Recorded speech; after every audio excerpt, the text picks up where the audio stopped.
Hello there, I'm Kios, the Ronin Beatmaker, and on this episode of the Monday Mindset, we're going to be discussing the way of Hinduism and Islam. Depend not on another, but learn instead on thyself. True happiness is born of self reliance. The laws of Manu. Hinduism is actually a multitude of religions, the oldest in the world. The sacred scriptures, which make up the basis of modern Hinduistic ethics, are to be found in several books, but mainly in the Mahabharata and the Ramayana. The former contains the profound and beautiful Bhagavad Gita, the songs of God. Hinduism is one of the most human of religions. What it lacks in abstraction, inhibition, and refinement, it makes up in humanism. Even their gods often become humans and walk freely on earth among other men and women, living actively and with passion. The essence of Hindu thought lies in the belief that sensory life is transitory, blah, and thus meaningless. Individuals must live life in the universal sense. In finding salvation, they can select either a contemplative life of action and meditation and knowledge, or a life of selfless action, assuming day to day material duties and obligations. Dr. Leo. I love that line that individuals must live life in the universal sense. What do I always say? It's bigger than you. It's clear to me that this train of thought originates within Hindu teachings. This excites me because as I've gotten older and started on my journey, I've realized how small the world really is, how each action, moment, passing glance, or thought can create webs and ripples that affect one to a million. And I see that in this statement. Depending on the life we live, we reflect within the universal sense. As I always say, we are products of our environment. We can either choose to learn from the environment or become the environment.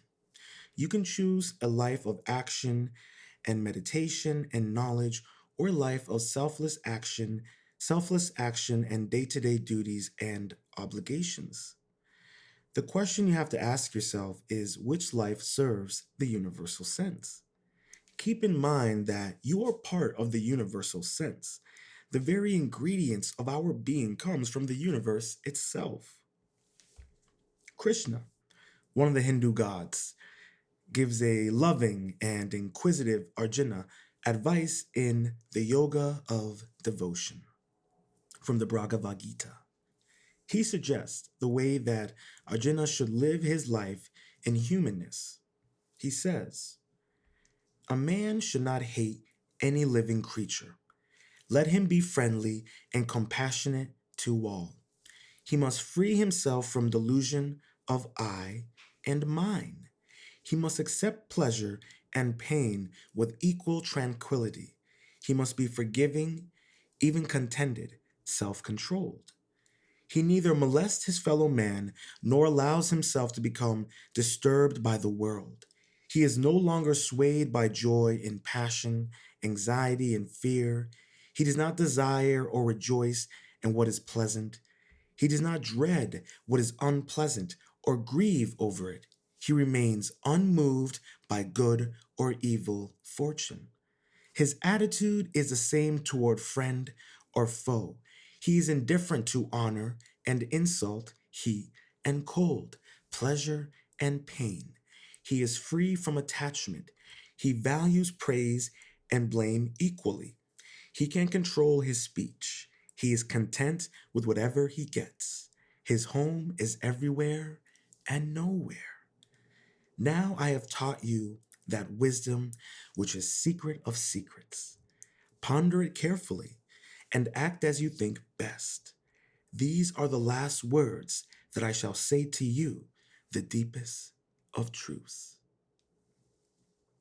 There is so much wisdom and beauty to digest in his advice that Krishna gives. As I was reading it, I got a bit of a vibe of the Ten Commandments sprinkled in there, which is an interesting note.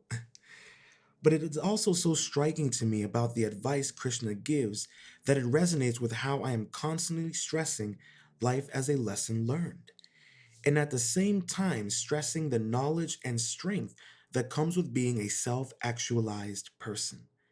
For an individual who lives life as a lesson learned, understands the value of compassion and a friendly demeanor. They have matured out of the delusion of I and my. Whether pain or pleasure, they approach emotionally balanced. They are self aware and willing to accept forgiveness. In Krishna's advice, I see many of the tenets I am constantly applying to my life, and I am actively searching for those who are of the same mind.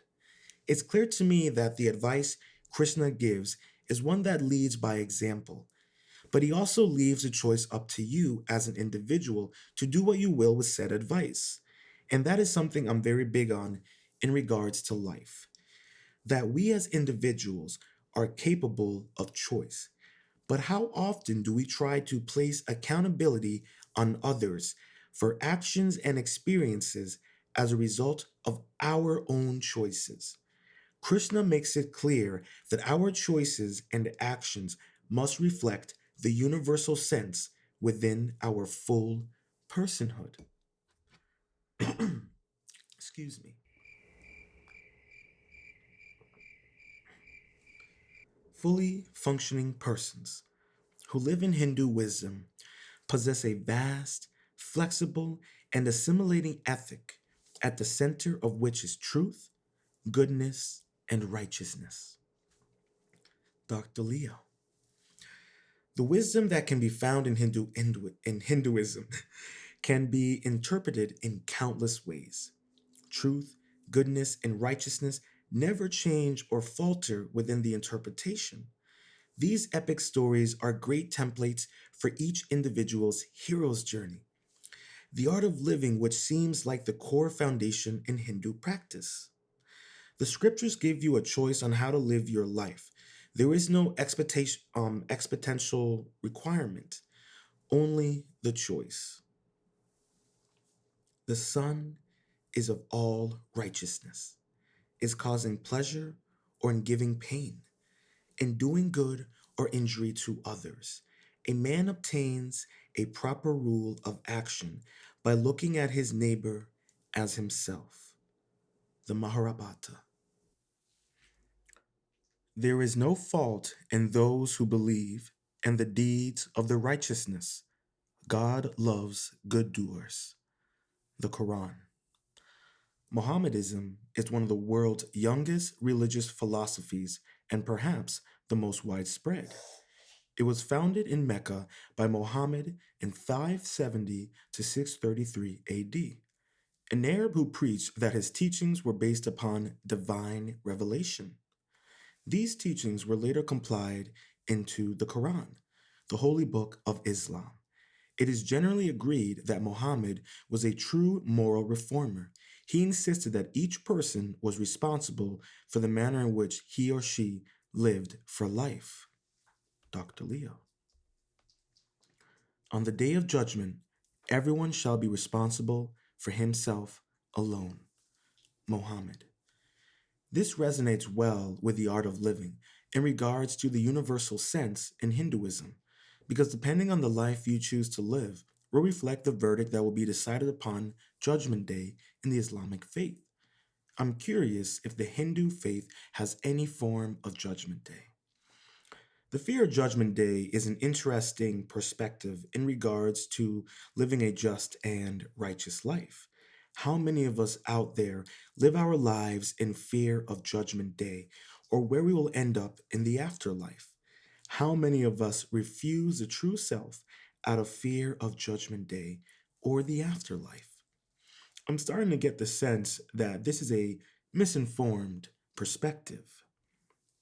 He promoted universal brotherhood among the Arabs, in which justice and charity were to be paramount. Among the highest of virtues is almsgiving. Equally important and related to this is hospitality, kindness, respect, and a deep feeling of community. No matter how no matter how scattered or far removed the Muslim people are, there is only one Islamic community. Dr. Leo. This is something that we as Americans are lacking. We don't see ourselves as a community. Within the Islamic community, there are various ranges of skin tones and cultural upbringing. Yet, this does not prevent them from supporting one another within their community. This is an ideology that American culture would greatly value from. If we viewed ourselves as a community, regardless of our religious views or skin color, then we would all feel equally important, and hospitality, kindness, and respect would be the lay of the land. I'll never forget when I was at the comic book store I used to go to back in the day. I met a white man there who was married to an Islamic woman from Iran. And he was explaining to me why he chose to convert to Islam and raise their children in in the Islamic religion. He said after studying in regards to Islam, he realized the values and the teachings that Muhammad preached were the type of ideological perspective he wanted his children to be raised with. And I bring this story up because it adds weight to how Islam is one of the largest religions, if not the largest religion in the world, and that many people convert to Islam for similar reasons. And being a country that has a huge Islamic community, we should take that into consideration and learn how we can apply that similar mindset into the American culture and way of life. This community accepts only one absolute God and accepts with compassion for humanness of persons who are attempting to be one with Him and the nature of the world in which they must make their way. In the Islamic tradition, it is a privilege for persons to participate in the human state, for this allows them the possibility of fulfilling God's plan. Dr. Leo. I agree that it is a privilege, and we should be grateful to be human, to truly experience this world and all of its mystery and wonder, regardless of our religious affiliation. Each and every one of us are fortunate to be alive and experience what this world has to offer and what we can give in return. Whatever your purpose in life is on this planet, search for it. Study it. Master your purpose. By fulfilling your purpose, you are becoming a fully actualized person. That in itself is the reason for being, whether by God's plan or the universe. That should show us how fortunate and crystal clear it is that we cannot and should not take humanness for granted.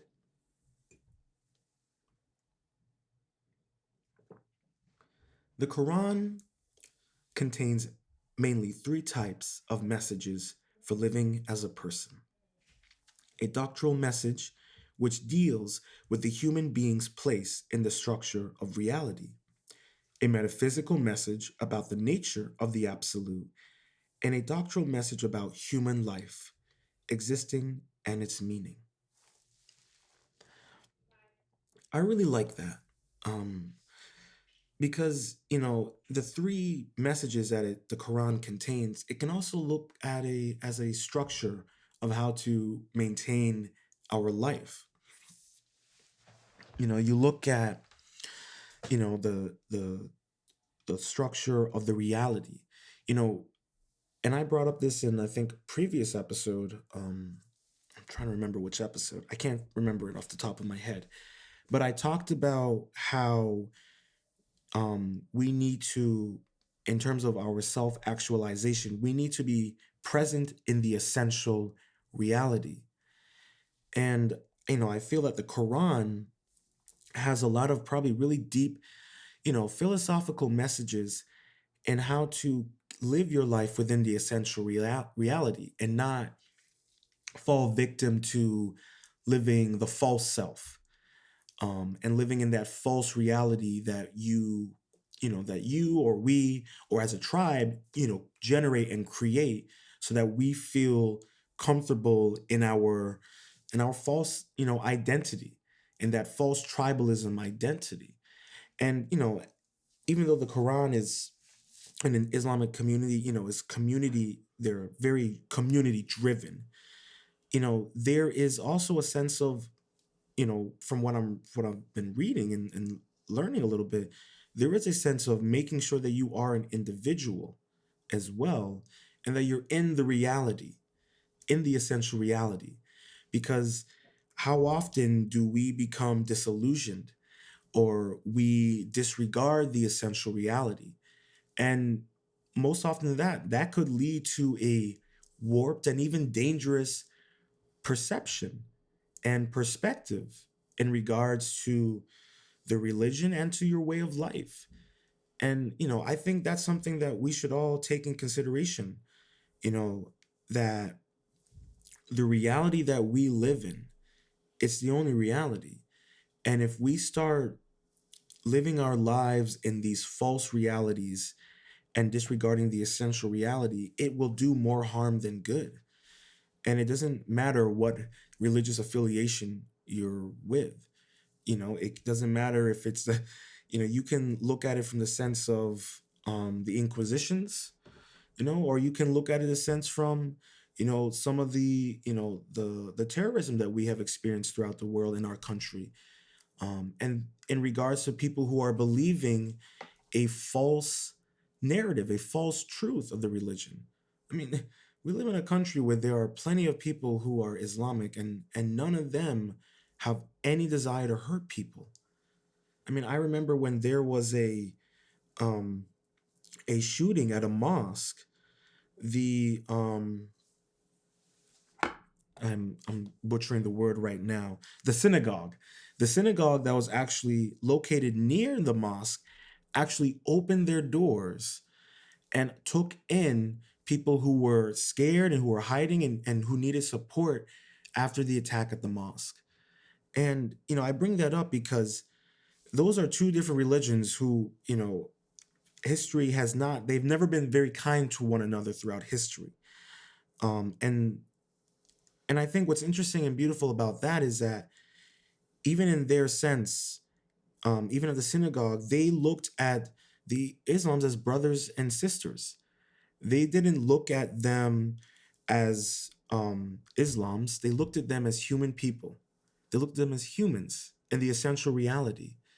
And the roles have been reversed. Where situations have been vice versa, where you know, excuse me, a mosque has taken in people who have been affected by a crime or violence, and it's all around the world. We've seen this. You can't escape that. And I think that's something that's beautiful about, the teachings in the Quran and the community mindset that it gives, that regardless of anyone's regardless of their situation, they are welcomed into the community. And that's something that we as Americans, we don't understand. And in Western culture, we're, it may have been something that was important at one time, but it's lacking now. And then even with, the metaphysical message about the nature and the absolute, you know, we don't take we don't take the value of nature and how we are literally a part of nature. We think that because we have a conscience and because we can make decisions, because we can build things, that, we are above nature, but that's not the case. You look at, I've watched, many different documentaries about, the Bedouins in the desert, and people who practice their religion just as much as they practice survival. And what I mean by that is that they go hand in hand. You have to think about that. You think about certain cultures where the environment that they live in is also an extension of their religious and philosophical beliefs. And we don't think about that. We don't think about how, the environment will react to how we are feeling. If you're an individual who has plants in your house, if you're mad or upset, your plants still start wiltering. I have one plant, Lucille, who's in my living room. She's my baby. And there are days when like I was angry or upset, and even a couple days, even recently, and I noticed that she was kind of slouching and kind of almost reacting to the way I was feeling. So that kind of made me realize, well, one, I need to give her some water, and two, I need to perk myself up. So I think we need to be, in Western society, we don't acknowledge the metaphysical, um, and we should, but we don't acknowledge it because it's taboo or it's weird, or I don't know. It's unfortunate, and I see that, by learning and studying more of, the Islamic faith, I can probably get a more deeper appreciation for the metaphysical, no different than in Taoism or Confucianism or in Buddhism or even in Hinduism. So I enjoy that. Well, probably not in Confucianism, but I enjoy the idea of, you know, taking in and appreciating the metaphysical world and nature and the absolute of nature. We don't take in consideration that. And I'm hoping that for myself, that as I learn more, this has been a light introduction about these different religions, and there's going to be a couple more following. But for me, it's exciting because I'm also seeing a lot of the tenets and the train of thought and the mindset that I've been kind of learning and taking in and seeing it in some of the, in the teachings that I've been, briefly learning about, and it's exciting. And even with the in regards to the Quran and the three messages, and the last one about human life and existence and meaning, that's something that I've been working so hard towards right now with my journey, is, finding my personhood, finding and succeeding in my existence, and learning my meaning. And I think we all can grasp from that, learn from that. You know, I know in Western culture, from entertainment to, the way people talk, Islam has gotten this bad rap. And, I can say that I was ignorant to Islam myself. And even here, as I've, been reading from, Dr. Leo is in his book, I'm realizing, man, there is so much I could learn, and so much I could value from really taking time to study Islam. And it's not even that I'm interested in, converting to Islam. It's more of like, there's so many deep messages and philosophical ideas that I would love to just kind of digest and think about and meditate and share with you guys. So that might be something that'll happen in the future. But who knows? But I know I've kind of gone off a little bit. But I'm kind of glad I did, because I d- I'm excited about what these last couple podcast episodes have been about. And for me, it's, you know, I know that there have been, religions and philosophies that I'm ignorant about, that I don't know much about. And I'm willing to admit that and acknowledge that. But I'm also excited because, you know, learning for all of these different, philosophies and religions, I'm learning a lot about myself. And I think that's one thing that's kind of beautiful about the Quran, is it's really a message about how to be yourself, within, divine teachings and within a divine following and presence. And I think that's beautiful. And I think that's something that we all can really take a lot away from and feel better about ourselves. Because as Dr. Leo says, though Muslims, as humans, love this world and are deeply attached to it, they know that through a proper life in the Quran, they can find the peace, harmony, and unity essential to discard their worldly attachment and become one with God. And like I was saying earlier, this coincides with the philosophies, that I discussed last week and that I brought up, a couple minutes ago. How attachment can lead to suffering, And by discarding attachments via the ego through Confucius, you are giving way to the essential reality. In Hinduism and in fulfilling God's plan with the Quran. As much as Islam is a religion, the philosophical tones, in my opinion, allow for anyone, regardless of their religious beliefs, to study the Quran. I say this because I get the feeling, even though I may be studying to be a Buddhist, I would take great joy in learning more of the philosophical aspects and trains of thought that derive within Islam. But also, I see so much knowledge that the Quran provides in regards to the art of living. It seems the core message within the Quran is self actualization through philosophical and divine teachings. And it's so funny, I literally just said all of that. But I mean it, and I like it. I dig it. The Quran, it's got good vibes, and we could all learn from it. To understand the full meaning of the fully functioning person in Islam, it is often recommended that one study the life of the Prophet Muhammad, for he represents not only their spiritual being, but a leader of men. From the Muslim's point of view, then, Muhammad is a symbol of human perfection and the ideal for human society. Dr. Leo. I hope you enjoyed this episode of the Monday Mindset. To learn more about myself and how you can support the Monday Mindset, head over to my Patreon page at Ronin Art and Music. That's Ronin Art and Music. If you're listening to this on your preferred streaming service, please make sure to subscribe.